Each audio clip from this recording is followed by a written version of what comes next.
to the flag of the United States of America and to the republic for which it stands, one nation, under God, indivisible, with liberty and justice for all.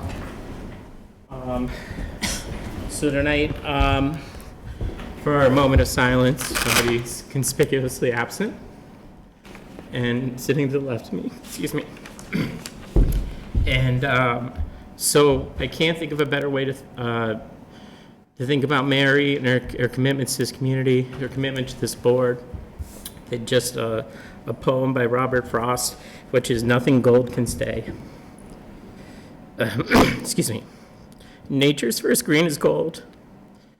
Her heart is hue to hold. Her leaf's a flower, but only so an hour. The leaf subsides to leaf, so Eden sank to grief. Excuse me. So nothing goes down to the today. Nothing gold can stay. We love you, Mary. Please take a moment of silence.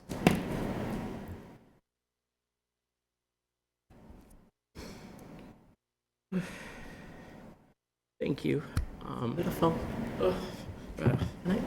That's it. Can I say something about her? Anybody has something they'd like to say, please take the time. So I've had the honor of working with Mary on the board for more than 15 years.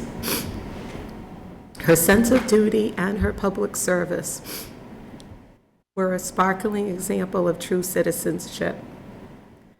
We didn't always agree on different issues, but she always knew how to separate politics from friendship. We could lively debate an issue, and then she would always say, "Mary, how is your family?" And she would mean it. She carried herself with grace. She had a wonderful sense of humor, and I'm going to miss her very much. The town of Sturbridge will miss her very much. God rest your soul, Mary, and as they say in my church, may your memory be eternal from generation to generation.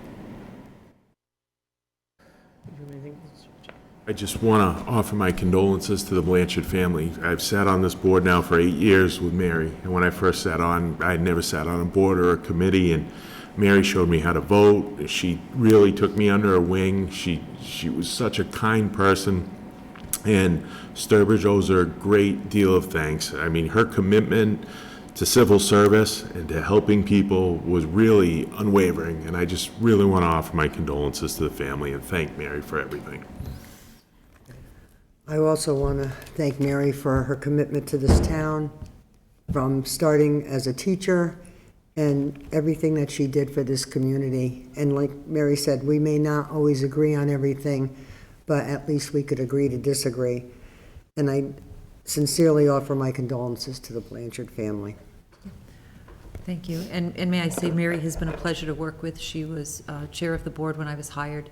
It was very encouraging and supporting when I came in. I think, though, one of the things that strikes me the most is I did not know her as a school teacher, but the number of people that have come in front of this board, I sit sort of as an outsider looking in, and it was so evident the impact she had on so many sitting here, your families, your children, and that to me really is a testimony. Yes, her work here is certainly part of her legacy, but what she leaves behind as a school teacher and what I've just seen on the outside looking in is just beyond words. She's that teacher you look back on and you think when you have her, oh, I've got Ms. Blanchard, she's going to be tough. But when you look back in life, you can tell from the people sitting here, they're grateful they had her. And that is a huge legacy. No, and it's a legacy of service and a legacy that, every one of you honors by being here tonight and committing to your community and committing to this region. And there's a lot going on in this world today. And it's a lot of faux both sidesmanship. Like we're all somehow different from each other. And, and Mary's always showed up and she just worked. And that's all you can do. You just show up for your community, get off the internet and go to work. So with that, I'm going to move on with the meeting because Mary would lose patience with me at this juncture. Yes, she would. And she would have thought I was a little extra, but She would have taken over nice again. She'd been like, Jamie, that's enough. That's enough. So with that, I'm going to move to the department reports. Chief. Good evening. I also would like to just send my condolences to the Blanchard family. Mary's always been very supportive of the public safety community, and that certainly did not go unnoticed. So, having said that, for Sturbridge, we answered 2,648 calls, if I'm reading, no, 2,848 calls, 55 arrests/complaints, criminal complaints, 39 incident reports, 236 citations, 51 motorist assist, 77 alarm calls, 546 business checks, 6 restraining orders, 18 domestic disturbances, 5 B&Es, larcenies or thefts. We requested mutual aid 3 times, and we responded out to assist other agencies twice. That bringing our total calls for service to 21,088 so as of July, and that's up 2,575 calls. Operations-wise, business as usual, I did want to point out, we did do the underage alcohol stings. So we did that in July. We had no violations, but we did hit every business in the community. They were served the notice, and we did it on our regular, off of our regular budget. So we did address that. Awesome.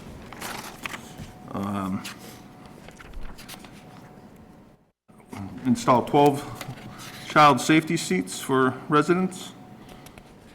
We did 30 boat inspections. Training was as per usual. Not many calls, nothing to really report at the schools because it was summertime, and that's, I was gonna say, that's a switch. that's fine, but that's my report. That's the only one I have for this meeting. If Any anybody has any questions for the questions. chief? No. I don't think so. Thanks, chief. Appreciate you. Thanks, Chief Grasso. Fire report?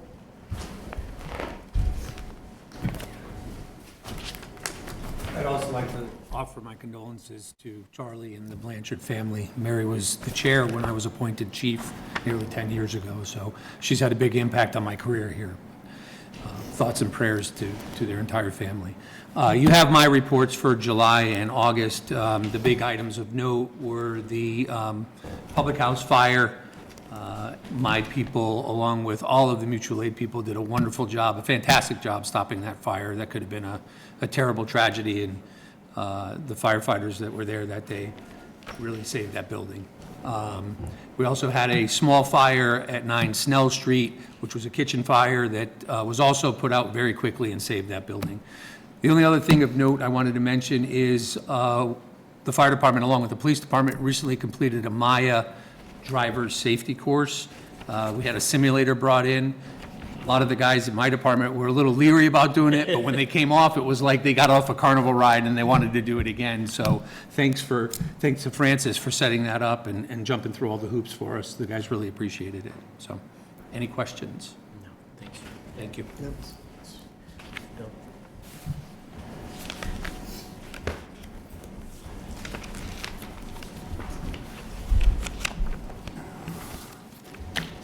Good evening, Board. My condolences also to Mary's family and to the Board. I think you guys have my report in front of Yeah, you. yeah. Well, this report covers July and August. We issued a total of 228 permits and collected $131,944.92. Residential activity continues to dominate, particularly in building and electrical permits, while commercial projects are progressing steadily. We performed 358 inspections. I'm sure you guys remember a little while back about all the open permits we had. We were able to close approximately 900 of them permits up to date. About how many are still open? It was a little over 6,000, so 5,000 and change Okay. still open. Thank you. Getting there. Yeah, no, one Slowly. day at a time. Yeah, when we have time, we kind of attack some of them. Michelle's made the effort to at least try to pull as many out of the basement so they're up, and so we can just continue them Yeah, moving. yeah, she's been working hard on that. It just was years of nothing. She's not my favorite. I'm just kidding.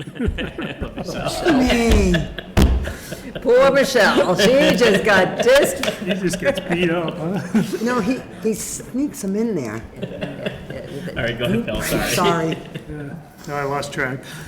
Commercial projects, ongoing projects is Dollar Tree just received their occupancy permit. 216 Charlton Road, the Convenient MD, they're on schedule. They're in there drywalling now. They're set to complete by mid-November and to open by beginning of December. Wow. Old Sturbridge Village just finished building a new horse barn. That's pretty much all for, besides Blueberry Estates, we just sealed the first 2 homes up in there.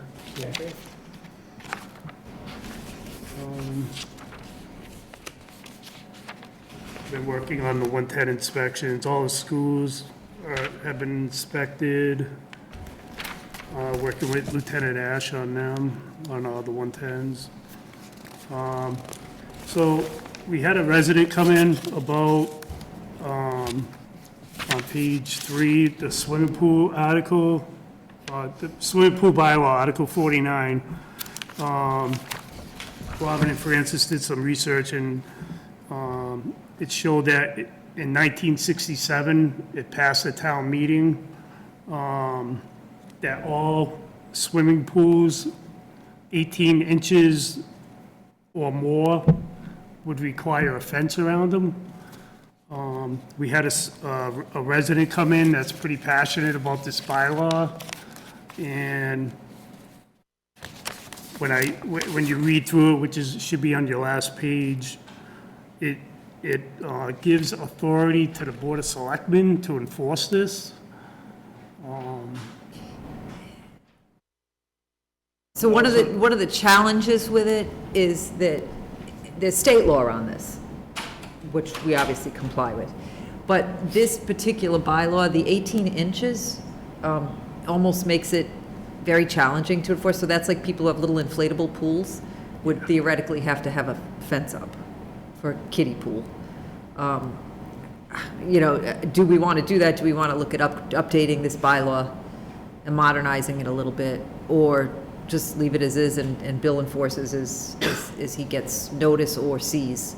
I mean, because really the only way we know, we can enforce it going forward, it's easy for anybody coming in for a permit, we can enforce. But retroactively, unless somebody complains, we really don't know. But I guess for me, when Bill brought it to me, the biggest question we had was the 18-inch question. I mean, yes, a child can drown in 18 inches of water, but that can happen in a bathtub. Are we theoretically going to force people to have a fence for kiddie pools? Well, I don't, so first of all, it looks like the Zodiac Killer wrote this bylaw, it's hard to read it. That's not So- old. So what's the meat of the concern? Because it's, His concern was, he sees a lot of above-ground pools that have gone up gotcha. that don't have fences around them. I explained to him the swimming pool code, where they have to have specific safety features to the pool. Yeah. And he just said, well, there's a bylaw that you should have fences around all these pools. So, and when we're saying above-ground pool, we're saying an elevated structure that has the entire depth of the pool above the head with a ladder up to it. Is that Either a what- ladder or a little deck. stairwell, yeah. And the state has regulations that we do watch. Yeah, if it's a ladder, it needs to be a locking ladder with a Yeah. locking mechanism. If it's a deck around the pool, it needs to have a gate at the bottom that locks, and there's all different criteria that has to be met with the gate.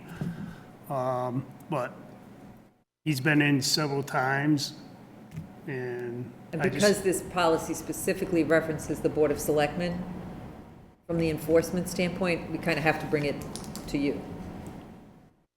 It's not just a bylaw that says the building official shall. yeah, it does say, I don't have my glasses, so forgive me. Yeah, no, it's There is not easy to verbiage, read. there is verbiage in here that, exceptions can be made if the protection, So is this last paragraph, the Board of Selectmen may permit other protective devices or structures to be used so long as the degree of protection afforded by the substitute devices or structures is not less than protection afforded by the wall, fence, gate, latch described herein. So that seems to do it. So if they're sufficiently elevated and protected by some sort of gate as a point of access, it would seem to cover it. And if you're comfortable delegating that discretion to the building official, then I think we're fine, if that's how that reads. which is what I do anyway. Yeah, I mean, I don't even know if we Does it need to delegate. I think it's just that if it's, I guess it would have to come to us because it's may permit. Wait, Yeah. Mary, you look like you wanted to say something. No, I mean, I'm very comfortable if the word is delegate or assign or whatever Yeah. terminology we use, because that's your line of expertise, not the If board. Bill saw something egregious that's in violation, well, the state law pretty much covers what that last paragraph Correct. says. So Bill already, if he sees somebody in violation of that state law, is going to take action, and anybody permitting a new pool certainly. Right. His point being, the way this is written, even if it has, the gate or the ladder with the locking mechanism, he still thinks there should be fences around these pools. But it's easier going forward, but what do you do retroactively? And even going forward, it could be Yeah, 'cause it- prohibitive. This said, this came into effect 1967, it gave them 1 year to come into compliance, which means from 1967 to today, Yeah. you know, Yeah, I mean, Mary Lou, Chase, you have any thoughts? I'm not sure if it has to go to town meeting again or to change, I don't I know. don't see the need for a fence around an 18-inch pool. Seriously, I don't. I agree, that's, yeah, I mean, That's we're only gonna, a we foot gotta and a use some half. common sense And like you here. said, can a child drown in 18 inches of water? Yes, they can drown in a bathtub.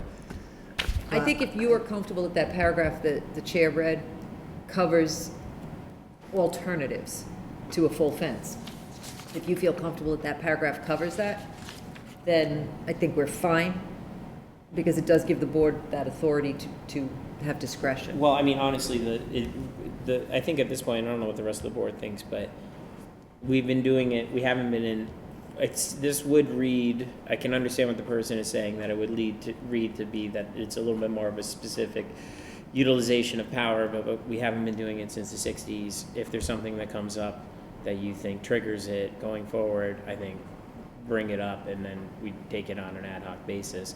I think that the action is less about, someone putting a kiddie pool in and more with a prefabricated above ground structure with a lot of water, most of which we assume would have, just from a liability perspective, have all sorts of safety features and would be covered by state laws throughout the country.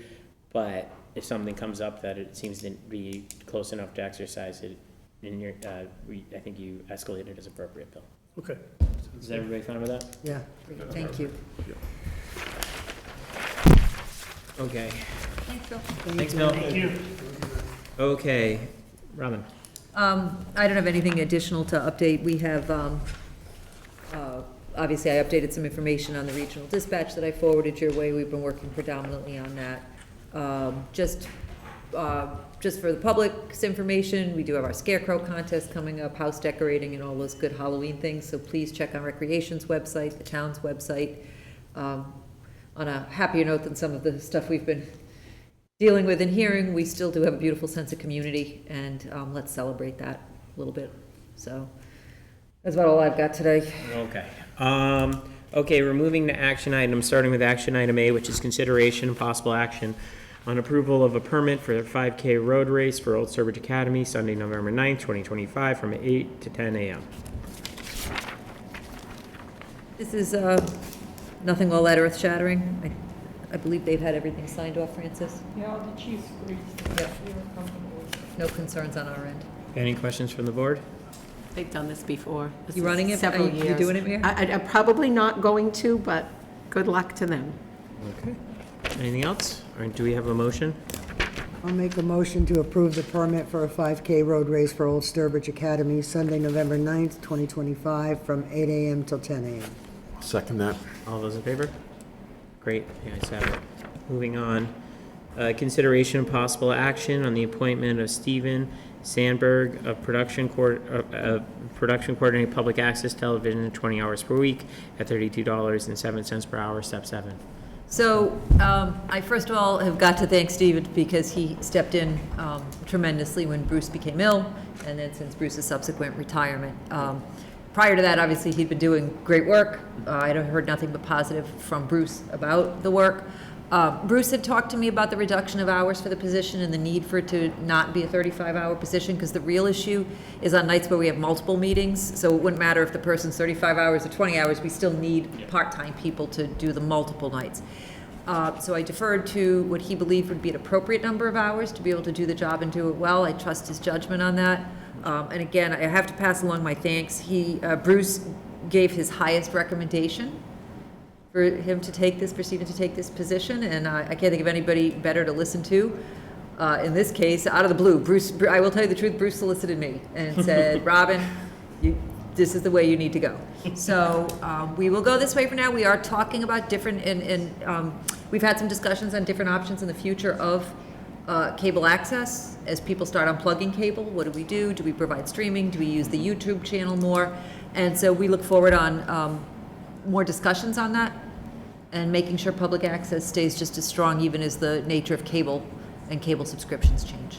So I highly recommend that you appoint Stephen for this position. Great. All right, any questions from the board? All right, Bruce's recommendation, I think, is good enough for us. Stephen, thank you for coming, and thanks to Bruce for all of his hard work. And Don't we He have saved- to make a he's- motion? what's yeah. that? Do we have No, we can, but once I finish saying thank you to Bruce, just relax. But all right, so but again, thanks to Bruce for all of his hard work. Do we have a motion? You're on. Is that my cue? I make a motion that we appoint Stephen Sandberg of Production Coordinator, Public Access Television, 20 hours per week at $32.07 per hour, step 7. Do we have a second? I'll second that. All those in favor? Great. And thank you again for stepping in. He saved us. He really did. Yes, with thank you. Very short notice. Thank you. All right, so with that, thank you. All right, we're moving on. Consideration and possible action on the adoption of cannabis HCA application and social equity policies to comply with the state's CCC regulations. So you should have gotten some copies of some documents that are the cannabis, the social equity, and the HCA policies. These, I got templates from other communities and the CCC. I then sent them to KP for tweaking to fit us. The CCC has done and redone and redone and redone its regulations and its laws on this. We do still have one license that was returned for a company that has closed, so we do have a license there, which means that we could potentially have someone come in and apply, and we need to have these processes in place. We are subject to fines if we do not get these processes in place and post them. A while back, I had you waive the application fee so we could show that we proactively were considering this a social equity business. We all did that as a board, but that was not enough. These documents will now get us into compliance. I basically have to post them to the CCC portal and our website for the processes that one would have to go through. The rubric to score them is a social equity business, and a whole host of things that, to be honest with you, we really don't have a choice unless we were to choose to go back to town meeting and no longer issue any new licenses going forward, which would be the other option if the board so chose. But in the short term, we need to move these, so I would ask for consideration for a motion to approve those two documents. All right, do we have any questions, thoughts, concerns? Do we have a motion? I'll make a motion to adopt the cannabis HCA application and social equity policies to comply with the state CCC regulations. I'll second that. All right, all those in favor? Thank you. Thank you. All right, consideration and possible action on opening a warrant for November 17th, special town meeting. Did you miss? Oh, did I skip one? Oh, consideration and possible action on the issuance of a transient vendor license to Wendy Collins of Collins Gifts at the Sturbridge Host Hotel, October 5th, 2025. We have no concerns. Yep. We have a motion on this one?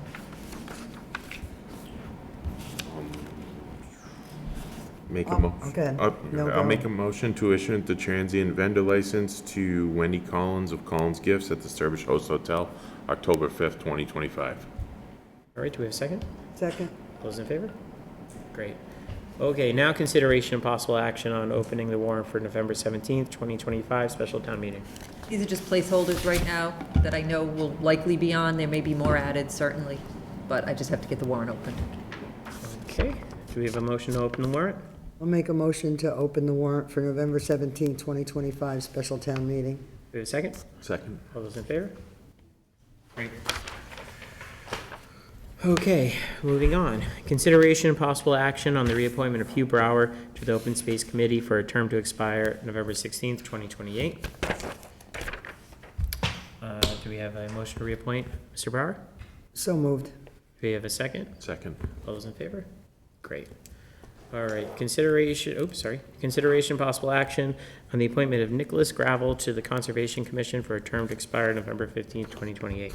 So, Mr. Gravel has attended several conservation meetings. He's spoken several times with the conservation agent, and I believe he has met with the chair of conservation, and he does come with the recommendation from across the street. So, based on their recommendation, I support this appointment. All right, do we have any thoughts, questions, concerns? Do we have a motion? I'll make a motion to reappoint Hugh Brower to the Open Space Committee. Oh, nope, Oh, next no. one. You did what I did.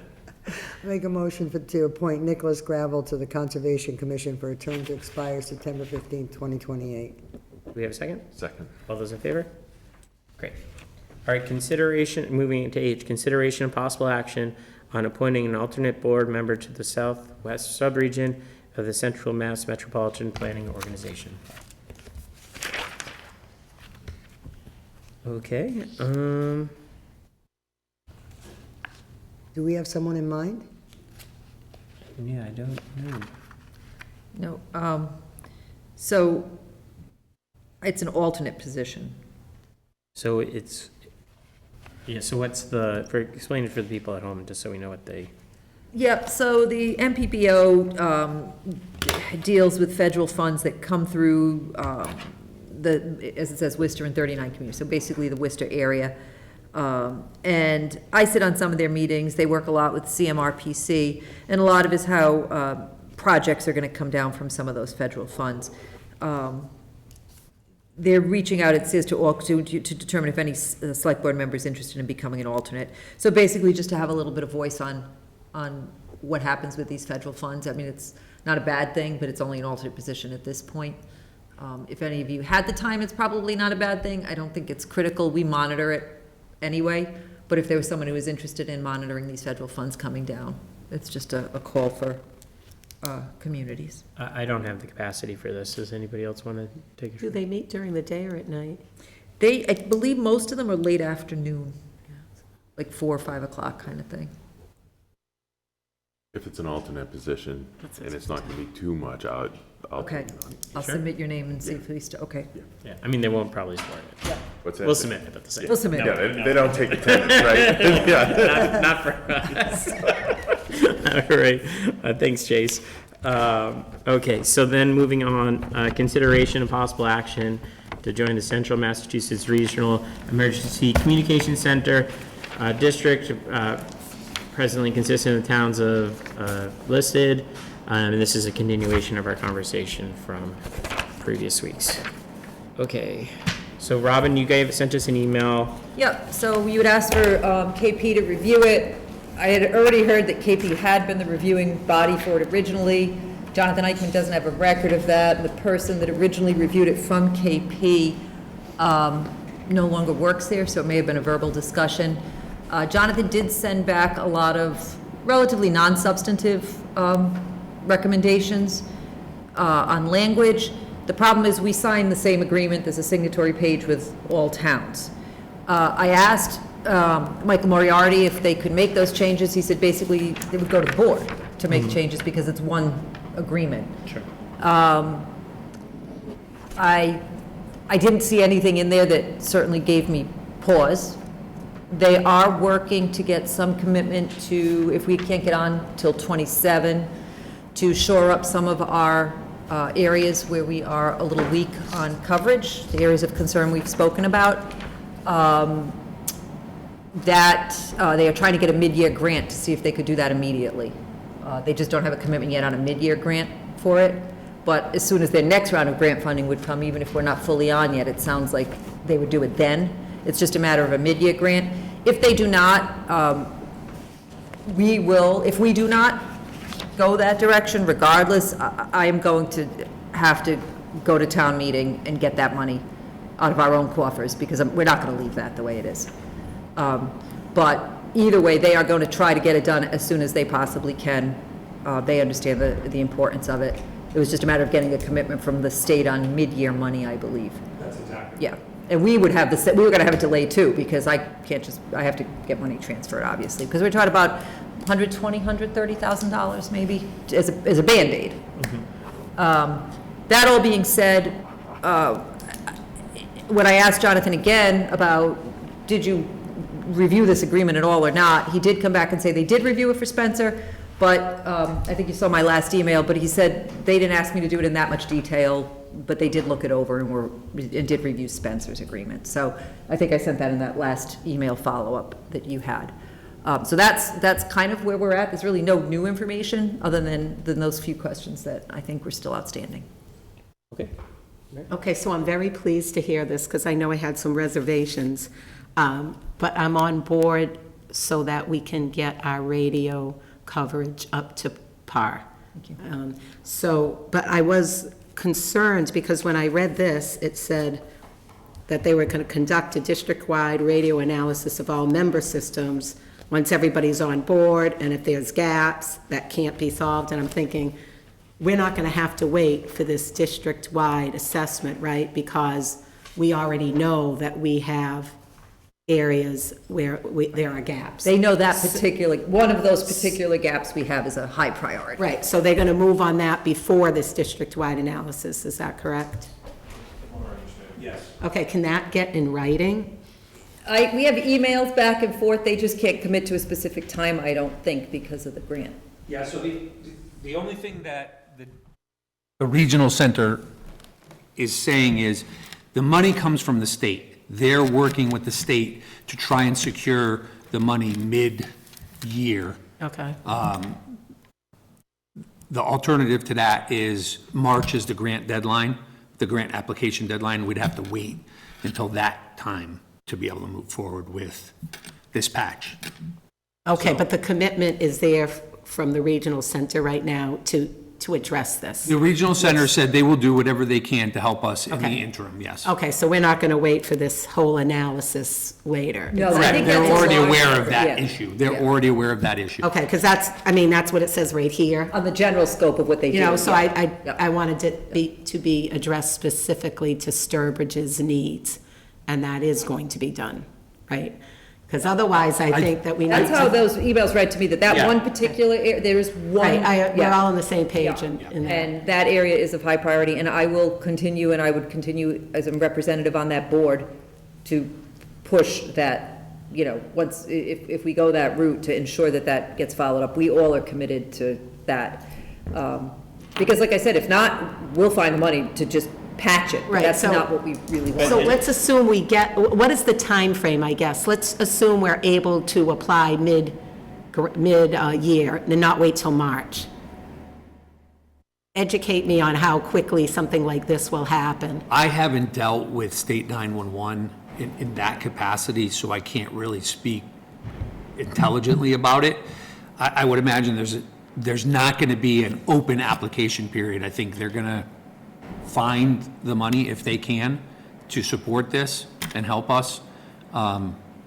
Otherwise, it's a grant application process that's due the end of March. The grant is awarded in June, and then there has to be a bid process because of the cost. It's a Chapter 149 expense. So I'm not sure if that particular item is. Might be exempt that- because it's- Yeah, that's. Okay. So It might Robin, be you exempt. think this will move just as quickly or more quickly joining the regional group, barring the money?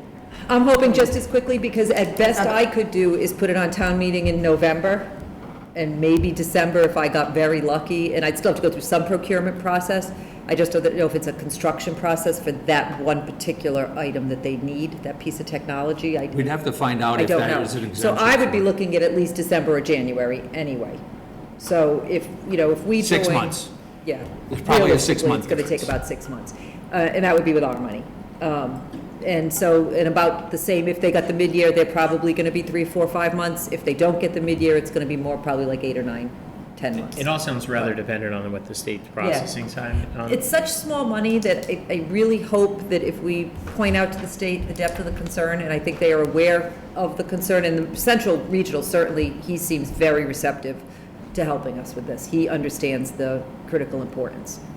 And I don't think it's unusual for the state to do something like this. There may be contingencies tied to the grant. If we decide ultimately we don't want to be part of the region, which I don't foresee that happening after we get the money, but I think this is something the state can handle. Like Robin said, Relatively it's not a huge amount of small money. for in the short term. Okay, and just to, okay, that's my number one concern. And then just assure me again that our response time will not go down in terms of, Right, I know so- it's regulated by the state, but I want to stay at least as responsive as we already are. Right, so locally. from the fire department side, and Chief Dessert can speak to this from the dispatch side too, from the fire department side, 911's gonna ring, somebody's gonna answer it, they're gonna take the call, and they're gonna dispatch the call, just like they do today. The only difference will be, there will be extra people to handle calls that happen simultaneously. Same on the police side. There's going to be no delayed in response. Their only difference is they're picking up the phone in another building. That's it. But the radios are instantly getting dispatched out. So the more towns that join, I understand Charlton and Spencer have signed the dotted line. The more towns that join, the more volume of calls, but the amount of dispatchers will stay proportional to the amount of new Correct. communities joining? Correct. That's correct. Which is why they can open up to our employees. Okay, because I they will just be want to hiring. make sure of that too. They're gonna increase their staff proportional to the number of, to the call volume. Okay, and it's So going to be as- at least as good as it is now, or better? Yes. Probably better. Yeah. Any other thoughts, concerns? All right, do we have a motion? I will make a motion to join the Central Mass Regional Emergency Communication Center District, presently consisting of the towns of Rutland, Barry, Hubbardston, Oakham, and Warren, for the purpose of establishing and/or utilizing a regional 911 emergency communication center pursuant to the provisions of sections 180 to 18V inclusive of Chapter 6A of the general laws. Is there a second? I'll second that. All those in favor? The ayes have it. Thank you all. Thank you all. All right, thanks, guys. Thanks, Chief. Appreciate you guys Thank coming you. in. Thank you. Okay, so we are on to, okay, Thank you, Tim. old business. Mary Lou? No, nothing. Chase? Nothing, thank you. Mary Dowling? Where I am with the beautification. So, you said that you did have a rough drawing of what was going to go down. You had said that a while ago. Of what's going to go down on our triangles for Oh. increasing landscaping and stuff. You said So I you had a did rough have drawing of what we were adding to the welcome area. I don't have a Okay. drawing yet of the 3 Right. rounds that we're adding. Where are we in but- terms of that? So Heather has spoken with Babes, and they're getting some stuff together. We're looking at trying to get something in for the holidays that would be appropriate and have it in before. Right now, we still are in a planting season for fall flowers. We can still do mums and things. So we're looking at, within a matter of a month or so, having Okay, something. And doing we're- those areas? Yeah, those 3 areas, and then Okay. STA is getting a sign. They are gonna order a Sturbridge Tourism Association sign for the other adopted area, and we should be seeing action on that hopefully within a month or 2. They're looking at how much money they wanna spend. They have some. We are gonna use some of the wayfinding money. We have all that wayfinding money sitting there, and we use it obviously to replace our wayfinding signs, but we certainly, and we fund that every year through Betterment. We add money to that pot. And there's a decent amount of money sitting there, so that's another source for us to do some of these adopt-a spots. And then STA is gonna use their funding as well for their spot, and maybe even I can request for some of ours. But there's a unified belief, I think, in this, in making this happen. Oh, with nice. So when you STA. say holidays, you don't mean Christmas, you mean in the fall? Yeah, I'd like to see fall holidays, Right, yeah. okay. I mean, if we could have 'Cause at Christmas, you chrysanthemum- can't plant Yeah, anything. no, but if we have like chrysanthemums up and things like that, and then maybe for the holidays, if our evergreens, if we put some evergreen there as well and whatnot, but whatever it will be perennial.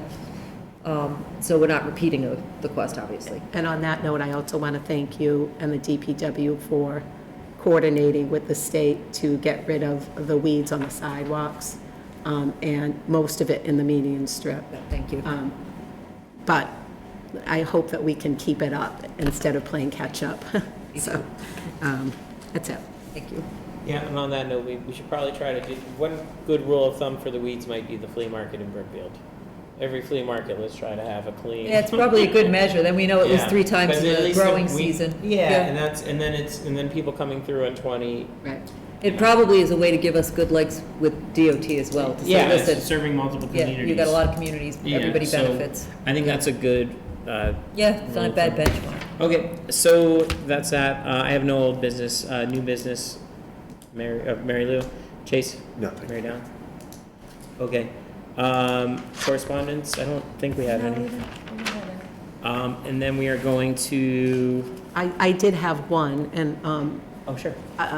it was just addressed to me with residents' concerns about regionalizing. Yes. So I can share it with now, but I forwarded it to Robin for comment, our police chief and our fire chief, because it was asking some pretty specific questions that I thought they were best equipped to answer. Did you And hear so any they follow-up? did. I didn't hear any follow-up after I emailed him I back with didn't. the answers, so I'm hopeful that he got the information he needed. So, some similar questions, Yeah, a lot of that very concerns similar, that I had as well. So I think, everybody was very quick to answer and responsive, so, Good. yeah. Okay. Thanks, Mary. Okay, so then we have some meeting minutes, starting with the very old September 20th, 2021, which Mary Dowling and I are the only ones who can vote on. I don't have any edits to it. I can't say I really remember it.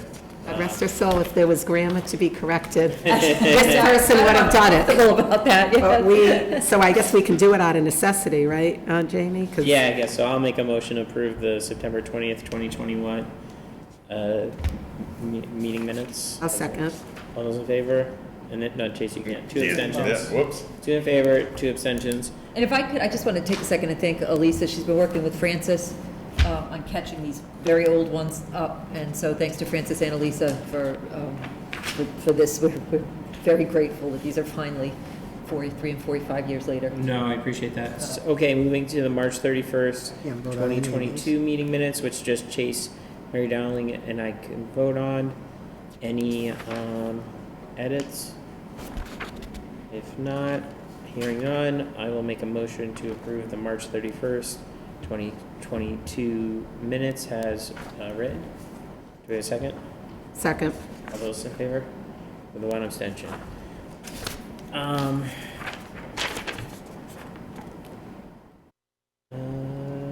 Okay, so this would be Chase and Mary Dowling.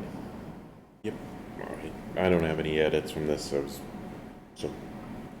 Okay, do you we have have, a motion? I'll make a motion to approve the February 29th, 2024 meeting minutes as written. Second. All those in favor? With 2 abstentions. Okay, we're moving to the September 2nd, 2025 meeting minutes.